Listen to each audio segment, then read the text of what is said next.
भगवान कृष्ण की ये चार बातें जिन्हें अपनाकर आपका जीवन भी हो सकता है सफल। भगवान श्री कृष्ण को विष्णु का अवतार माना जाता है। पृथ्वी को पाप से मुक्त करने के लिए भगवान विष्णु ने कृष्ण के रूप में मानव का अवतार लिया था। भगवान श्री कृष्ण का जन्म भाद्रपद के कृष्ण पक्ष की अष्टमी तिथि को हुआ था। भगवान श्री कृष्ण की पूरा जीवन मानव जाति के लिए विशेष शिक्षाप्रद है। सुदामा के साथ मित्रता हो या अर्जुन को गीता का ज्ञान देना, भगवान कृष्ण के जीवन का हर पल कुछ न कुछ जरूर सिखाता है।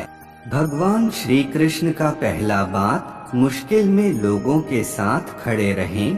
भगवान कृष्ण के जीवन से सभी लोगों को यह शिक्षा जरूर लेनी चाहिए कि भले ही आप किसी के सुख का हिस्सा न बन जाएं, पर उनके मुश्किल समय में जरूर साथ रहें। चाहे सुदामा के दुख में खड़े रहने की बात हो या कौरवों से मुकाबले के समय अपने पांडव मित्रों के साथ देने की, भगवान कृष्ण हमेशा अपने मित्रों के दुख में उनके साथ दिखाई देते हैं।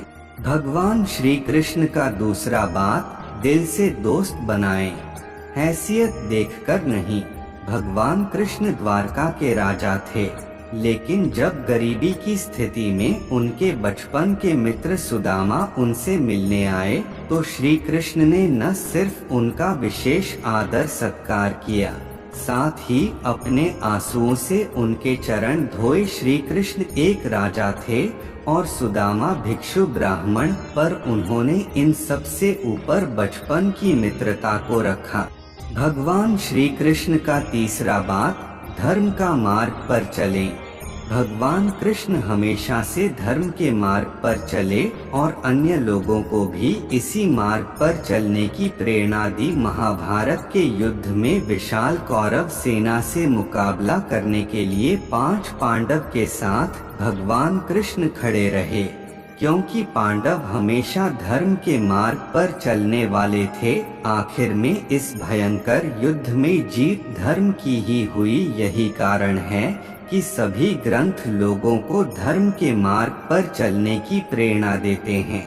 भगवान श्री कृष्ण का चौथा बात, शांति के लिए अंत तक करते रहें प्रयास। भगवान कृष्ण के जीवन से सीखने वाली सबसे महत्वपूर्ण बात है कि किसी भी विवाद में पड़ने की बजाय शांति का प्रयास अंत तक करते रहें। महाभारत के युद्ध से पहले भगवान कृष्ण स्वयं कौरवों के पास पांडवों का शांत दूत बनकर गए और युद्ध के बजाय शांति से निपटारे का सुझाव दिया।